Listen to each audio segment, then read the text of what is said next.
c'est une histoire de l'intimité depuis le XVIe siècle jusqu'à aujourd'hui.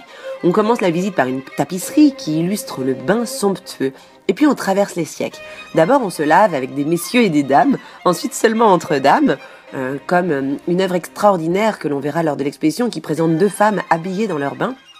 Dans l'exposition, vous découvrirez les tableaux de Boucher, extrêmement libertins, qui étaient recouverts dans la journée par une œuvre d'une femme bien correcte qui joue avec un enfant, et découverts le soir, présentant cette même dame se relevant d'une chaise percée qui lui servait de toilette. Il faut se rappeler aussi que la notion de salle de bain avec l'eau courante ne s'est généralisée en France qu'au milieu du XXe siècle.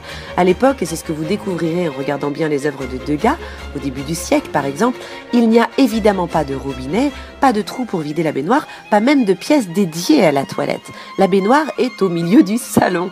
Ce qui est aussi vraiment bien dans cette exposition, c'est le fait qu'elle nous amène jusqu'à aujourd'hui, avec la notion de l'intimité, de la beauté qui a radicalement changé.